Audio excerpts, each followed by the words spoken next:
Hello, నేను miss రావు. America అధ్యక్షుడు Trump రోజుకు ఒక నిర్ణయం తీసుకుంటూ ఉంటారు. ఆ నిర్ణయాలు ఎన్ఆర్ఐలకి నష్టం చేకూర్చేవి, వాళ్ళని కలవరపెట్టేటువంటి నిర్ణయాలు. ఇప్పుడు తీసుకున్నటువంటి తాజా నిర్ణయం వాళ్ళ కలవరానికి మరింత ఆజ్యం పోస్తుంది.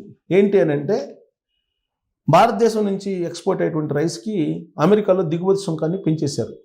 ఈ కారణంగా ఎవరికి భారం అవుతుంది? అక్కడ ఉండేటువంటి ప్రజలకు భారం అవుతుంది. ప్రత్యేకించి రైస్ ఎవరు తింటారు? ఎన్ఆర్ఐలు ఎక్కువ తింటారు. ఎన్ఆర్ఐలు ఎక్కువగా రైస్ వాడతారు. కాబట్టి అక్కడ దిగుమతి సుంకాన్ని పెంచితే అక్కడ ఉన్నటువంటి ఎన్ఆర్ఐల మీద భారం పడుతుంది. యాక్చువల్గా ఇప్పటికే అమెరికాలో రేట్లు పెరిగిపోయాయి. ద్రవ్యోల్బణం అదుపులో లేదు అనేది వినిపిస్తుంది ఆర్థికవేత్తల నుంచి. అంతర్జాతీయ ఆర్థికవేత్తలు చెప్తున్న దాని ప్రకారం అమెరికా అప్పుల్లో ఉంది, ద్రవ్యోల్బణం అదుపులో లేదు. ట్రంప్ తీసుకుంటున్నటువంటి నిర్ణయాల కారణంగా నిరుద్యోగం పెరుగుతూ ఉంది. ఇవన్నీ ఆ దేశానికి ప్రతికూలమైనటువంటి అంశాలు అని చెప్పి చెప్తూ ఉన్నారు. ఇలాంటి పరిస్థితుల్లో ఆయన ఇమ్మిగ్రేషన్ దాని మీద అనేక ఆంక్షలు పెట్టారు. ఇప్పుడు ఆహార పదార్థాల మీద కూడా పెడుతున్నారు. దీనికి కారణం ఏంటంటే, రష్యా అధ్యక్షుడు పుతిన్ రీసెంట్గా వచ్చారు భారతదేశానికి. దాదాపు 25 ఒప్పందాలు అటు రష్యాకి భారతదేశానికి మధ్య జరిగాయి. రక్షణ ఒప్పందం కానీ, వాణిజ్య ఒప్పందాలు కానీ, వ్యవసాయానికి సంబంధించినటువంటి ఎగుమతుల విషయంలో కానీ, వీటన్నిటికి సంబంధించిన ఒప్పందాలు కుదిరాయి. తర్వాత అన్నిటికంటే ఇంపార్టెంట్ ఏంటంటే, అణు ఒప్పందం కూడా జరిగింది. ఇది అమెరికా అధ్యక్షుడు ట్రంప్కి ఏమాత్రం జీర్ణించుకోలేనటువంటి ఒప్పందం. పైగా టెక్నాలజీ ట్రాన్స్ఫర్, దాంతోపాటు S-400, S-500, సుఖోయ్ 57 ఇలాంటివి అధునాతనమైనటువంటి యుద్ధ సామాగ్రిని రష్యా నుంచి కొనుగోలు చేయడానికి ఒప్పందం కుదిరింది. ఇది అమెరికా అధ్యక్షుడు ట్రంప్కి కంటగింపు.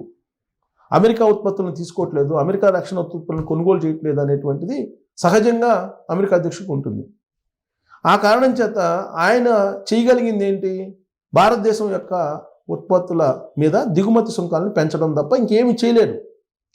రష్యా నుంచి ఆయిల్ కొనుగోలు చేయొద్దు అని చెప్పి భారత్ మీద ఒత్తిడి తీసుకొచ్చారు ట్రంప్. కానీ మాకు ఎక్కడ ఆయిల్ తక్కువ దొరుకుతుందో అక్కడ మేము కొనుగోలు చేస్తామని చెప్పి భారతదేశం క్లియర్గా చెప్పింది.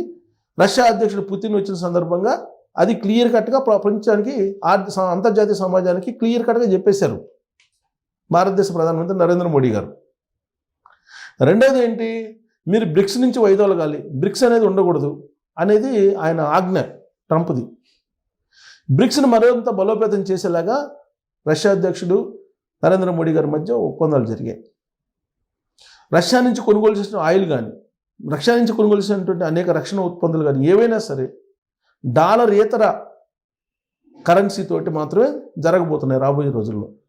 ఇది డాలర్ని దెబ్బ కొట్టేటువంటి ప్రక్రియ. అదే ఇప్పుడు ట్రంప్కి అర్థం కానిటువంటి, జీర్ణించుకోలేనటువంటి అంశం. అందుకే ట్రంప్ ఇప్పుడు ఏం చేస్తున్నారు? దిగుమతి సుంకాలని భారత రైస్ మీద పెంచుతున్నారు. ఇప్పటి వరకు అనేక ఉత్పత్తుల మీద 50% దిగుమతి సుంకాన్ని వేశారు.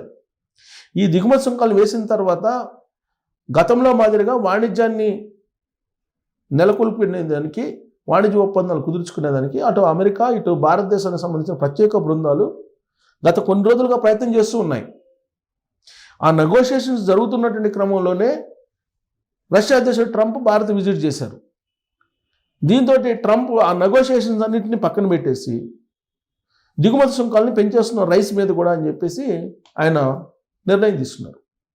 ఈ కారణం చేత అమెరికాలో స్థిరపడినటువంటి వాళ్ళు, మన వాళ్ళు, రైస్ తినేటువంటి వాళ్ళు ఇక నుంచి ఎక్కువ ఖర్చు పెట్టాల్సి వస్తుంటుంది.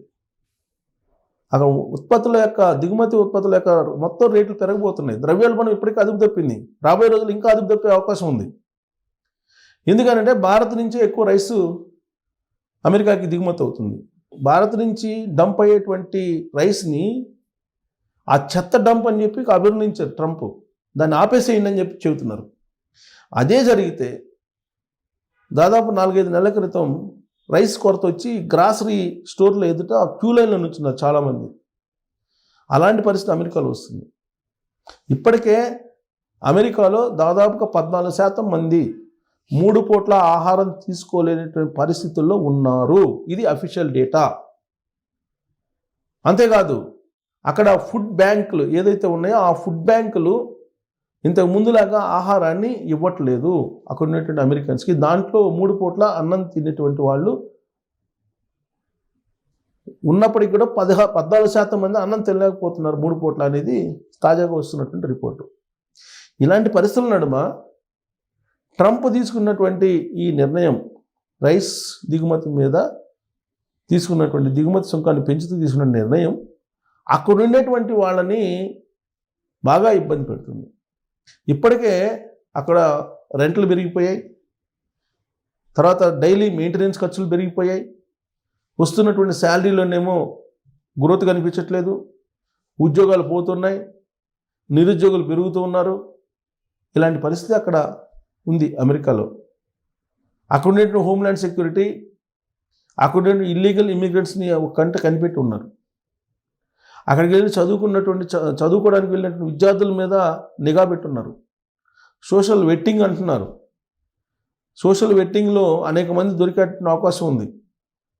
అనేక మంది అక్కడి నుంచి వీడియోలు చేసి సోషల్ మీడియాలో పోస్ట్ చేస్తున్నారు, వాళ్ళ అభిప్రాయాలు వ్యక్తం చేస్తున్నారు, ట్రంప్ను వ్యతిరేకిస్తున్నారు, ట్రంప్ విధానాలను అభ్యంతరం పెడుతున్నారు. ఇవన్నీ జరుగుతున్నాయి. విదేశస్తులు ఎవరైనా సరే అమెరికా రావడానికి H1B వీసా అప్లై చేసుకుంటే $1,00,000 పే చేయాలనేది ట్రంప్ పెట్టినటువంటి నిబంధన. దాంతో ప్రపంచవ్యాప్తంగా అనేక మంది ఇబ్బంది పడ్డారు.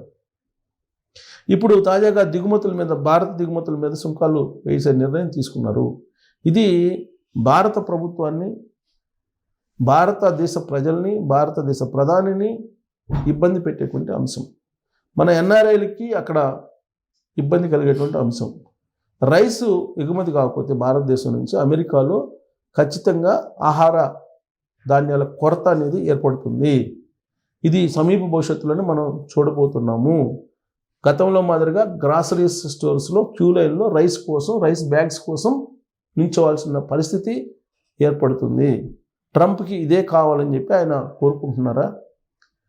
కేవలం రష్యా అధ్యక్షుడు విజిట్ చేసి భారత్ తోటి ఒప్పందాలు కుదుర్చుకున్న కారణంగానే ఆయన తీసుకున్నటువంటి నిర్ణయం ఇది అని చెప్పి అంతర్జాతీయ సమాజంలో టాక్ నడుస్తుంది. మరి ఈ నిర్ణయంతో సరిపెట్టుకుంటారా? లేదంటే సాఫ్ట్వేర్ ఎగుమతుల మీద కూడా ఒకవేళ డ్యూటీలు పెంచితే అప్పుడు పూర్తిగా అమెరికాకి, భారతదేశానికి ఒక వాణిజ్య యుద్ధం ప్రారంభమైనట్టు అని చెప్పేసి అనుకోవాలి. అప్పుడు రాబోయేటువంటి రోజుల్లో భారత పరిస్థితిని, అమెరికా పరిస్థితిని అనే దాని మీద మీరు కామెంట్ చేయొచ్చు. Thank you.